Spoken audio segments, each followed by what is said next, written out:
こんにちは、OK ジャパニーズです。皆さんお元気ですか？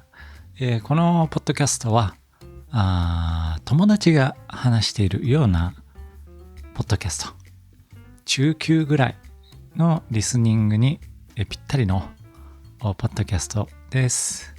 皆さんもね、お茶を飲んだり何かをしながらぜひ聞いてください。ゆっくり聞いてくださいね。全部わからなくても大丈夫。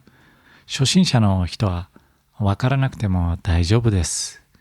もしね、トランスクリプトが欲しい人はウェブサイトを見てみてください。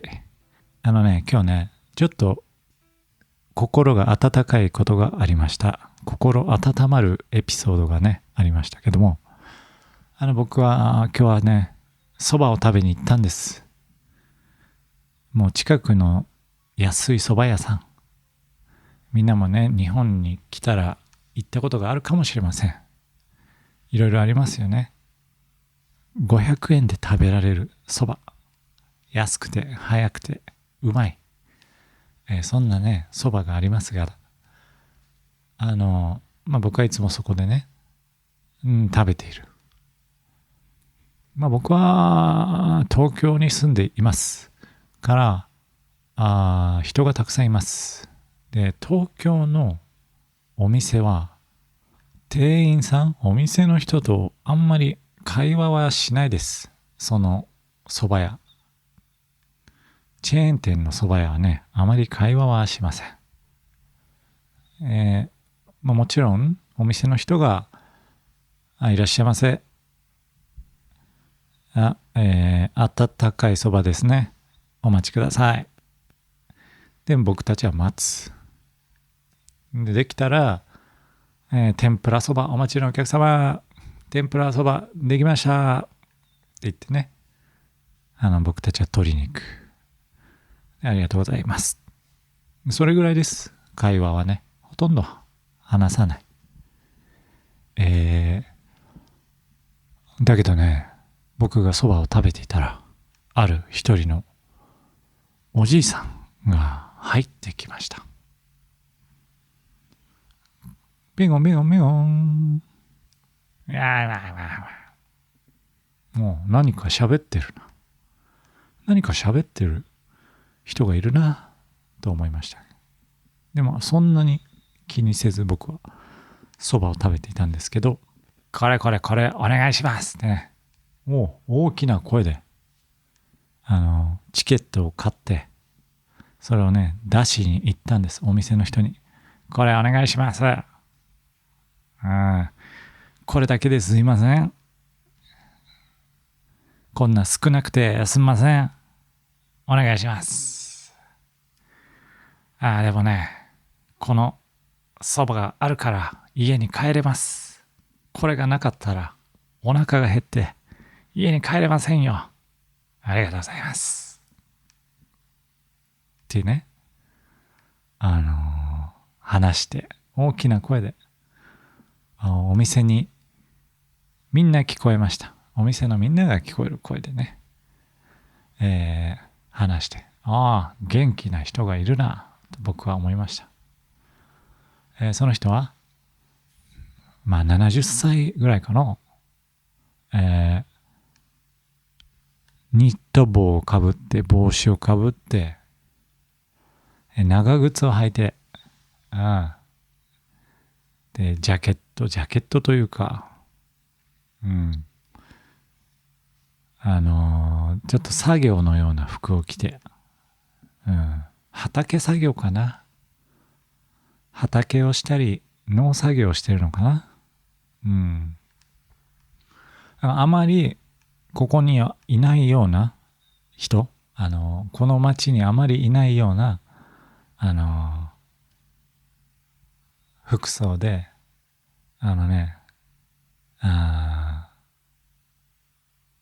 の人がいました。でもね、僕はね、もう温かい気持ちになりました。人間のコミュニケーションだなと思って、人と人のコミュニケーションだなと思って、それでお蕎麦ができたんですよね。でその人が取りに行って、じゃあいただきますとか言ってね、ずるずるずるずる食べて、すぐ食べ終わって、そしてそのそばをね、食べたお皿は自分で戻すんです。セルフサービス。普通の人はごちそうさまでした、ごちそうさまでしたぐらいですよ。ごちそうさまでしたぐらいです、言うのは。その人は持って、いやーうまかったな、ほんと生き返ったぜ。ぜは言ってないですね。生き返ったな、生き返ったな、うまかったな、ありがとうねってね、店員さんにね話しかけて、いやで店員さんもね、ああ面白いというか、こんなに話しかけてくる人いないから、こう楽しくね話して、ありがとうございますって言ってね、いやいや助かりましたよ、これで家に帰れますわ、じゃあさよならって言ってね帰っていきました。はい。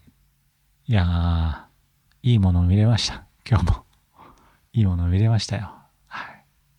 いやー、僕もね、ああいうおじいさんになりたいなと思いました。ああいうおじいさんになって、こう気にせずね話す、ポジティブなことをね気にせず話す、それはいいなと思いました。はい。そうで、次の話なんですけど、ちょっといいことがありました。この OK ジャパニーズポッドキャストを始めて1年ともう半年以上、1年半以上かなぐらいやってますよね。9月ぐらいから10、11、12、1年。まあ大体1年半ぐらいか。ですね、ここで初めての僕のチャンネルにスポンサーがつきました。ありがとうございます。おめでとうございます。おめでとうございます。僕はこうやってオンラインで活動をしていますね。オンラインでポッドキャストを作ったり、インスタグラムを作ったりしているんですけど、で、実際に皆さんが学校で学びたい、日本で学校に通って学びたいっていう人もよくねメールで話を聞いているんですよ。でそういう人になんかいいおすすめできるところないかなーって探してはいたんですよね。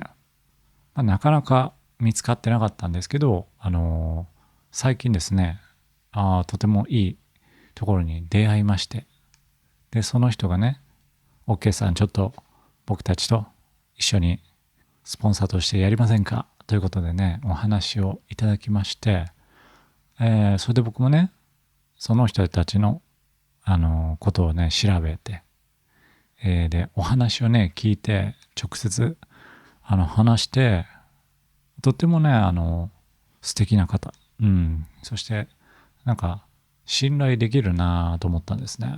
そう、LTL という学校で、レッスンだけじゃなくて、僕が面白いと思ったのが、学校の外に出て実際に日本の街の中で日本語を使う練習をする、それとかめちゃくちゃいいなと思ったんですよね。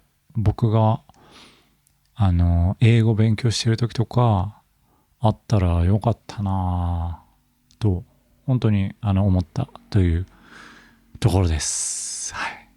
はい。なのでね、これからスポンサーとして時々、僕のポッドキャストをスポンサーしてくれるというお話でした。はい。ありがとうございます。はい。でね、あとね、もう一個今日話したかったのが、クオリティの話。昔一回したかもしれないな。ビデオとか音とかのクオリティの話。これ何かというと、例えばね、このビデオポッドキャストだと、すごくいいカメラを使ったり、すごくいいマイクを使ったり、すごく丁寧な編集をしたり、エディットが丁寧な編集だったり、皆さんも見たことがあるかもしれませんが、例えばカメラのレビューとか、マイクのレビューとか、例えば料理だったら包丁のレビューとか、いろんなね、いいものはたくさんありますよね。このカメラのこの機能がいいんだとか、ね、このゴルフのパッド、ゴルフのクラブ、このゴルフのクラブのこれがいいんだとか、あると思うんですよ。で、ポッドキャストの時は、例えば、すんごい風が吹いてて、ブーブーブーブー風が吹いて、音が聞こえないとか、すごく安いマイク、100円のマイクで、音が聞こえない。そういうことありますよね。それはちょっと困りますよね。音聞こえないから。でも、ちょっといいマイク。例えばわからない。1500円。2000円のマイク。そしたら、結構いい音になりますね。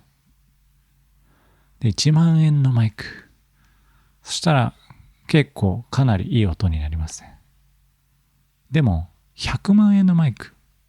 これ、いい音にはなるとは思うんですけど、もうわかんないですよね。もうわからないですよね。だから、時々、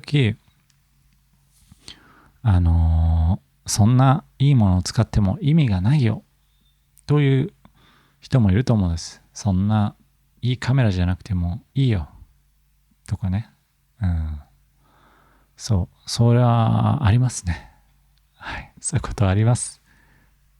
で、何が言いたいかというと、クオリティを上げるのは、理由があります。目的があります。それは、あなたがですね、聞きやすい。日本語を聞きやすい。見やすい。そういうものを作る。そのためですね。シネマティックな映像を見せる必要はないと思うんですよ。映画みたいなポッドキャストじゃなくてはいいと思うんです。でも、音が聞こえなかったり、ね、画面がずっと真っ暗だと、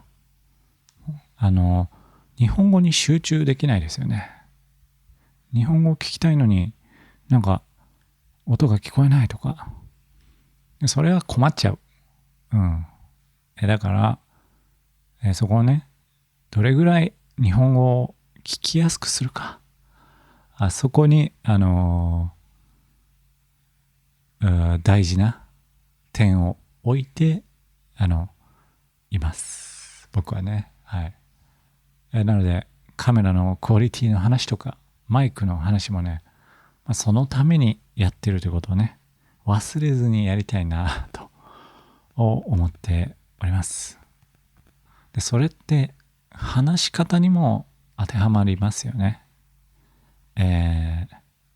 僕が日本の人に日本語で話すときも、どんな言葉を使うかとか、どんな声の高さで話すかとか、どんな表情で話すかとか、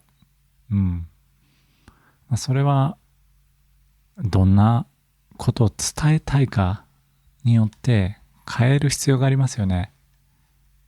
怒ってる時にね、笑顔で怒ってやダメですからね。バカ野郎って言ってもね、相手は怒ってるのか笑ってるのかわからない。そう思いますよね。それと同じで、どうやったら相手に伝わるか、自分の伝えたいことがどうやったら伝わるのか、それがね、大事だと思うんです。で、それを伝えるには、例えば外国語だったらね、ボキャブラリーだったり、イントネーションだったり、いろんなツールがありますよね。ただ仲良くなりたい時は、もう全然言葉もいらない時もありますね。ただ抱きしめればいいとか、ただ笑えばいい。それがコミュニケーションの目的だったら、もうそれで OK です。難しい言葉は必要ありません。でも、法律の話とか、ね、難しい、ビジネスの話の時は、もっと細かい言葉を使う、もっと細かいニュアンスを伝える必要がありますよね。その時には、もっと難しいツールが必要になる。そういうことだと思います。なんか最初に話してた僕のカメラとクオリティの話はあまり関係ないかもしれませんね。なんか関係ある感じで話し始めましたけど、ちょっとあんまり関係ないかもしれないなと今思いました。はい。どうですか皆さん。多分そう思いましたよね。はい。ということで、今日はこんな感じのエピソードでございました。ではまた次回。さよなら。